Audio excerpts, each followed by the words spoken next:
Bonsoir et merci aux organisateurs de m'avoir permis de participer à cette session. C'est vrai qu'en Tunisie, la poliomyélite a quand même permis de faire développer tout d'abord l'ordi, la kinésithérapie et plus tard la médecine de MPR, étant donné que le premier médecin spécialiste réellement en MPR, en tout cas universitaire, était en 86 dans cet institut.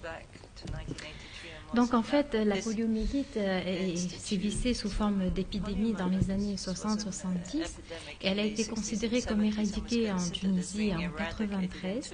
Et vous voyez que l'institut dans lequel existe notre service de médecine physique a été créé en 1973 et c'était surtout devant la demande très importante de ces patients qui présentaient à l'époque une poliomyélite dans sa forme aiguë. Actuellement, et depuis quelques années, déjà bientôt 20 ans, on a une modification des manifestations cliniques de la poliomyélite. On se trouve surtout à traiter les séquelles neuro-orthopédiques. On est quand même dans un institut spécifique, mais également de plus en plus à essayer d'évaluer, de traiter ces troubles respiratoires et depuis bientôt maintenant une quinzaine d'années à s'intéresser au syndrome post-poliomyélitique. Alors on a essayé de revoir nos patients qui étaient suivis. On avait à peu près 300 patients qui étaient régulièrement suivis entre le service d'orthopédie de notre institut en médecine physique.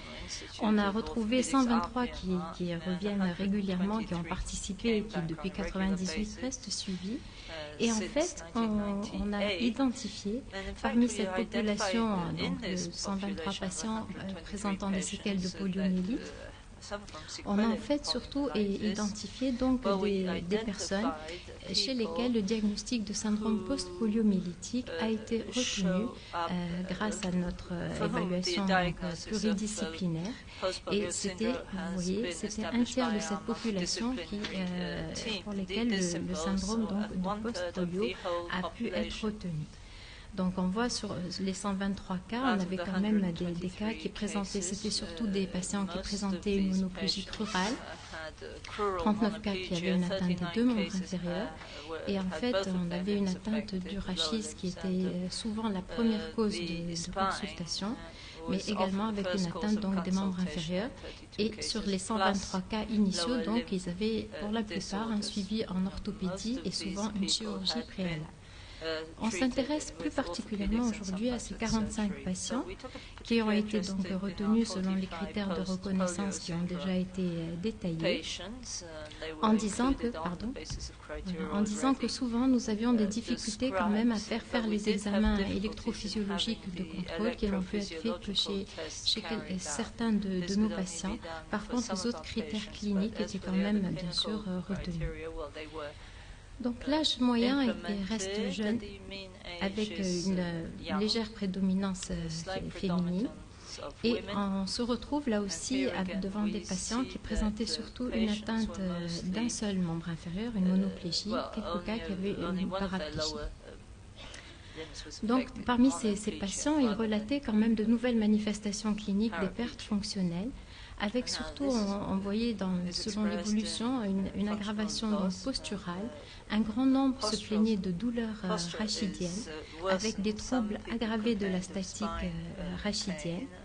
Les douleurs étaient, on va essayer de les préciser bien sûr, mais on avait également un nombre non négligeable de douleurs musculaires invalidantes et de douleurs articulaires qui intéressaient surtout les genoux, avec une altération du schéma de marche.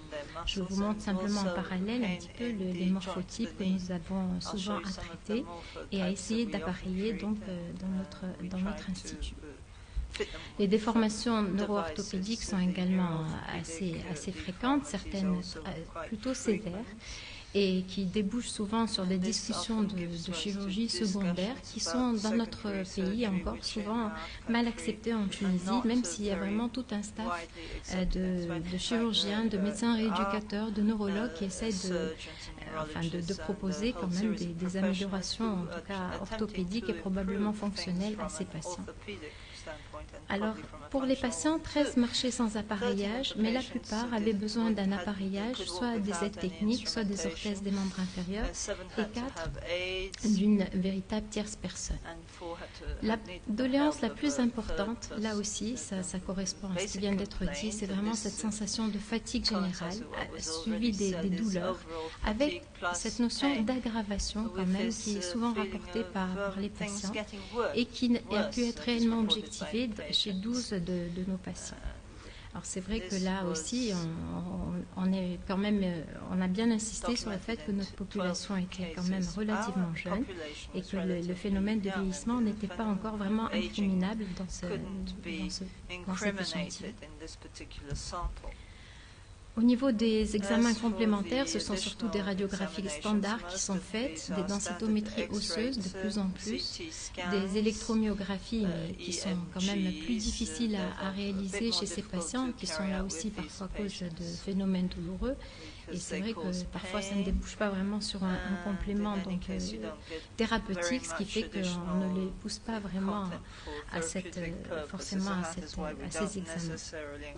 Et pour les imageries, comme on a quand même un nombre conséquent de rachis qui avaient été opérés, avec parfois des matériels ne permettant pas les imageries, on n'a pas eu beaucoup d'imageries par résonance magnétique notamment qui ont été réalisées. Alors la prise en charge, le traitement symptomatique médicamenteux était un traitement en fait antalgique, symptomatique basique. Dans certains cas, le Westinone, on n'a pas eu affaire à des immunoglobulines. Surtout de reprendre un protocole de médecine physique de réadaptation fonctionnelle qui était basé sur une kinésithérapie en essayant là aussi de faire un travail de renforcement musculaire grâce aussi quand même à des nouvelles acquisitions.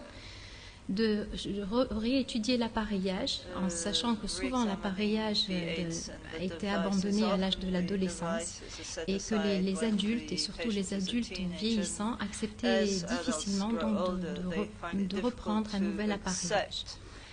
On a été aidé dans notre prise en charge par l'ergothérapie qui existe de façon beaucoup plus récente en Tunisie, à peu près depuis 6 ans, de même que par un accompagnement psychologique. Mais malgré ça, on a quand même eu un nombre conséquent de patients qui refusaient leur appareillage qui aurait pu normalement donc les améliorer. La chirurgie indiquée, soit rachidienne, soit au niveau, soit consistant en une arthrodèse de cheville était proposée mais rarement acceptée par nos patients. Et en fait, on se trouvait devant le deal de faire un juste équilibre entre proposer des exercices conséquents, un appareillage également adapté qui serait accepté par les personnes aussi en tenant compte de notre climat et en essayant de modifier le style de vie parce que là aussi on a quand même des facteurs culturels sans oublier donc l'aspect nutritionnel avec le contrôle du poids, les conseils diététiques et la composante psychosociale. Alors on a évolué quand même dans notre approche avec une analyse plus objective des troubles respiratoires, également du retentissement fonctionnel, les échelles de la qualité de vie, puisqu'on a maintenant des échelles qui sont traduites, validées en langue arabe, donc notamment pour la SF36, et essayer de vraiment faire la part, puisque ces personnes sont en train maintenant de vieillir, des phénomènes de vieillissement éventuellement surajoutés. Alors on a développé une prise en charge individuelle, mais aussi plus collective, sous forme d'évaluation et d'ateliers chutes par groupe de 4 ou de 5, d'école du dos, de faire aussi des exercices adaptés visant à renforcer les localisations habituelles donc de l'ostéoporose et de faire un travail de réadaptation et de reconditionnement adapté à l'effort. Et tout ça se fait par des petits groupes qui sont animés par des kinésithérapeutes, ergothérapeutes et qui vraiment donc montrent quand même des effets bénéfiques, en tout cas qui sont encourageants. Et on devrait refaire maintenant une nouvelle évaluation au terme de cette prise en charge avec les échelles dont je vous ai parlé.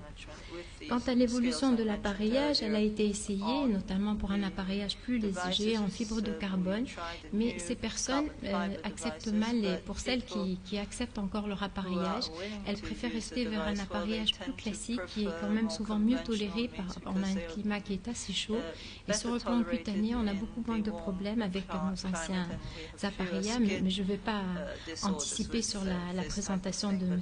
Conil, et je suis sûre qu'on retrouvera parmi les plus anciens, ceux qui sont souvent les plus acceptés dans notre environnement. Donc c'est vrai que la poliomyélite était une maladie qui était fréquente sous forme d'épidémie dans les années 60-70 et c'est ça qui a permis la création de cet institut de 3e ligne initialement, donc avec cette école d'orthopédie tunisienne qui était particulièrement spécialisée dans le traitement chez les enfants, les adolescents et les adultes poliomyélitiques. Il y avait les kinésithérapeutes, le centre d'appareillage orthopédique à proximité Et c'est vrai que par la suite, on a quand même eu la chance, grâce à la vaccination, au programme de santé, d'éradiquer cette maladie et que maintenant on se trouve quand même devant cette aggravation fonctionnelle de ces patients qui représentent quand même une population non négligeable et qui sont demandeurs de solutions pour soulager leur fatigue, soulager leur douleur. Et c'est vraiment un champ de la médecine physique qui se développe, mais qui peut poser problème étant donné que cette question est moins enseignée dans nos facultés aussi, dans les écoles. On essaie quand même de maintenir cette question pour que les jeunes médecins et les jeunes paramédicaux puissent quand même continuer à bien traiter ces personnes. Et pour insister sur cette prise en charge réellement interdisciplinaire afin de permettre une meilleure adhésion à cette deuxième, ou bien même on pourrait parler de troisième phase de rééducation. Je vous remercie.